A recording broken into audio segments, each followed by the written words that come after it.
This is why I've been so excited for the World Cup. This is why.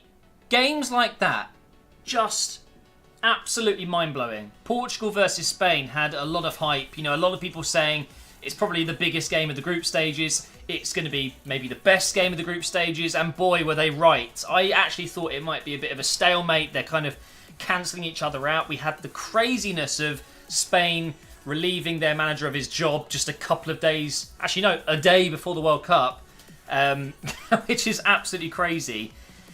Yet they still played that well. I don't know what's just happened. Ronaldo got himself a hat-trick. Diego Costa almost got himself a hat-trick.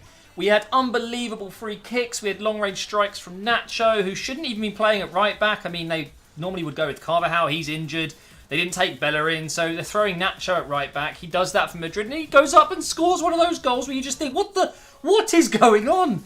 Absolutely unbelievable. And for me, I can't remember a game as good as that since, well, probably, I don't want to say the Euros, because actually there were a couple of good games since then.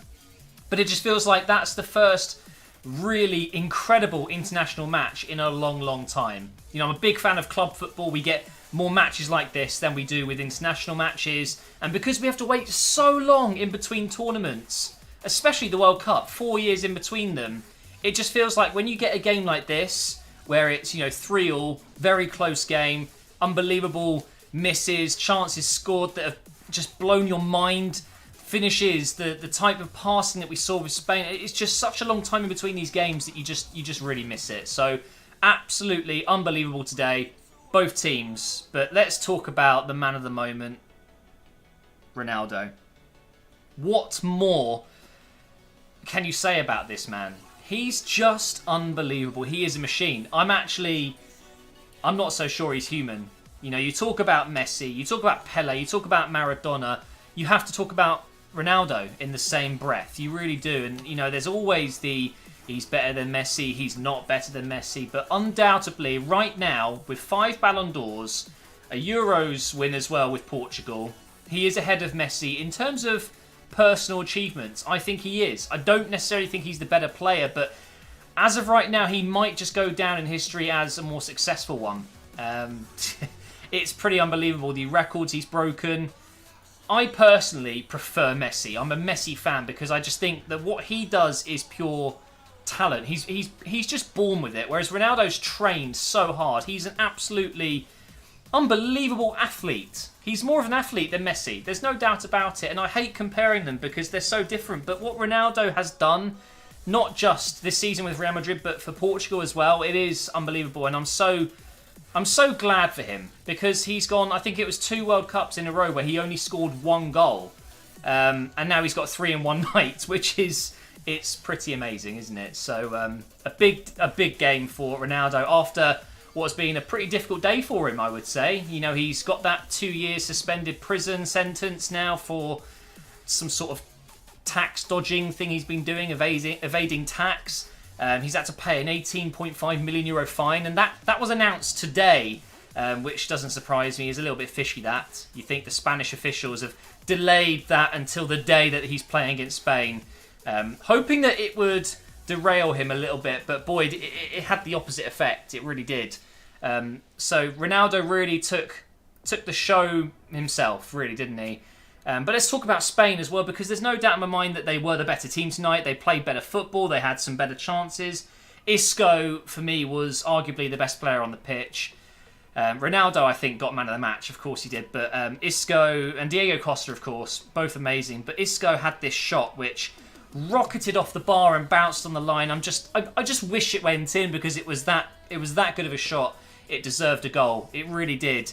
And you could see that although Spain have gone through something quite odd, actually, something very rare, you know, you don't see your national manager being sacked a day before the tournament starts, but they didn't look affected at all. I think Hierro's done a great job to come in, settle everyone down. Looks like he hasn't changed too much, which is probably the best thing he could have done. If he came in with new tactics, new decisions, and new things for the players to take on board right before their first game against, well, probably one of their toughest games of the World Cup, it will be Portugal.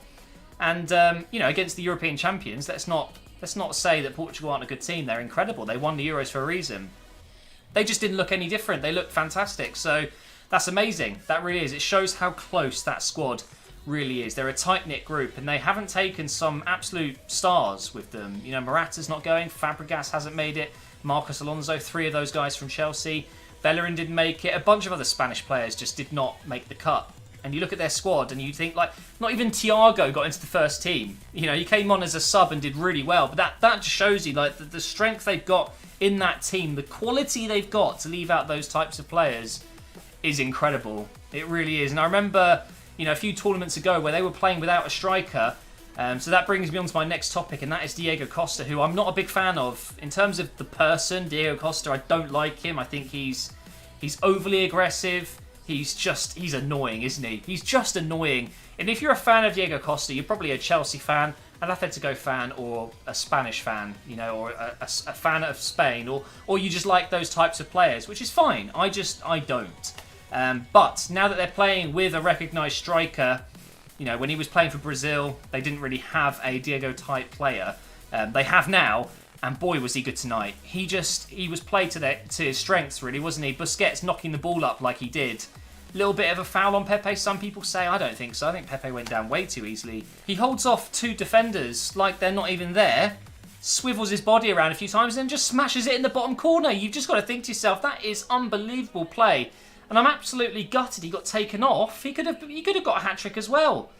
That just shows, again, the quality that Spain have. You know, they can take off someone who's got 2 goals in the game and bring on someone just as good. Pretty amazing. Aspas looked pretty good, actually, when he came on. So what have I missed? I mean, I could probably miss quite a lot, because there's so many things going on in this match that it's not enough to fit into 10 minutes or so. I guess what I want to talk about really quickly is that this series I'm doing, I'm going to call it Operation Russia, just because I don't want to do just England games. I want to do the games that I'm watching and the ones that I'm really looking forward to. So this was one that I was really looking forward to. And the fact that it finished 3-3, I had to do a match review. So if you are excited to see these reviews every now and again during a match, after the match, during the match when I'm watching it, of course, be thinking of things that I can talk about. Yeah, I'm really excited for the World Cup because of these videos. You know, hopefully you guys really enjoy them. So with Russia winning 5-0 yesterday, and then with Morocco losing against Iran, which was surprising to say the least.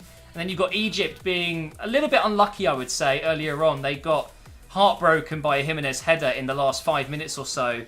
A little bit unlucky there. We've had a pretty solid start to the World Cup, but this game just took it to another level. We were all wondering how Portugal were going to deal with Spain and how Spain were going to deal with Portugal, and the fact that they lost their manager. And turns out that everything we thought, spot on pretty much. The game was absolutely unbelievable, and I cannot stress enough that if you have not seen the highlights, I wish I could show you the goals. Of course, YouTube doesn't work like that. I cannot show you the highlights myself. But please go and watch them, because, for example, that Ronaldo free kick, I mean, there's not much to say other than it was perfect. I thought back to the one he scored for Man United against, I think it was Portsmouth. We had David James in goal at Old Trafford. I don't think it's of the same calibre. I think that goes down as one of the best free kicks I've ever seen in my life. Just type in Ronaldo, free kick, Portsmouth, David James, whatever, you'll find it. It was that type of hit, though, where it looks like it's going over, and then suddenly it just dips in. The goalkeeper has no chance, and we're talking David De Gea here, who, let's be honest, big mistake with Ronaldo's second goal. Yeah, probably could have done a lot better with that. I'm sure he'll be very upset with that. But he thought he got away with it when Nacho scored his incredible long shot. I'm guessing he would have been very, very happy at seeing that one go in. But 3-0, it's not the worst result for Spain or Portugal. It's a better result for Portugal, that's for sure. But funnily enough, Iran are actually top of the table, so there is that. Let's talk about the penalty as well. Ronaldo's first goal in, the 3rd minute or the 2nd minute was definitely a penalty in my eyes. We are using VAR at the World Cup, VAR, the video assisted referee, and it probably would have been a really good time, you know, to make an example of using VAR. Some people like to call it VAR, I just call it VAR. It was definitely a penalty. You know, you look at Nacho, the way he's gone in. Okay, Ronaldo's gone down a bit easily.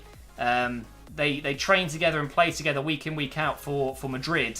And I'm guessing Ronaldo just sold him and thought, well, I know what Nacho's going to do. I play with this guy week in, week out. I know exactly how he's going to try and win this ball. does a little step over, shimmies to the left, and feels just a little bit of a knock on his thigh area.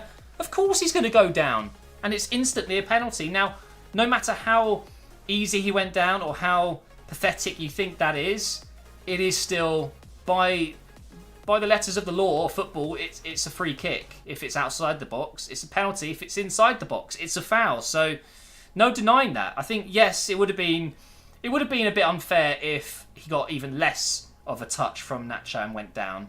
But the fact that there was contact, that it has moved his leg away from its original position, it's a penalty. It's a free kick outside the box regardless. But the penalty itself, you've got to think here, this is the opening game for them at the World Cup. There will be nerves. There's no doubt in my mind that Ronaldo, being the machine that he is, probably didn't even feel those nerves today. He's so used to playing on the big stage. You know, they just went through a Champions League final, for God's sake. But just still, just the bravery. The way he puts that penalty away so calmly, hits it so hard. It's what the world's best player does. And do you know what? I didn't actually think Portugal would do that well in this tournament, but after seeing that tonight, it wouldn't surprise me if they really do grind their way to a semi-final, maybe even the final. I don't think they'll win it, and I think that's a shame for Ronaldo, because technically that's the one thing that he hasn't won, and that if he was to win, would no doubt put him ahead of Messi. It really would. That's a debate for another video, I guess. So an unbelievable game, some unbelievable goals, some unbelievable chances. That Isco shot that hit the bar and went off the line. Nacho's goal went in off both posts. Unbelievable finish. The free kick. Diego Costa was unreal. I mean, it was just such a good game. And the World Cup is here, guys. It is official. It has kicked off tonight. And the next game I'm going to review is probably... I don't know if there's any real big games that I really want to review tomorrow. But one thing for sure is I'll do every England game, so that will be on Monday, the one against Tunisia. But the big game I'm really excited for is, of course, Belgium versus England. That's going to be one to look out for. So thank you for watching this video. Hopefully you're enjoying the World Cup. Hopefully you're enjoying the content that everyone's doing about the World Cup. Hopefully you're looking forward to more of mine, and I will see you next time.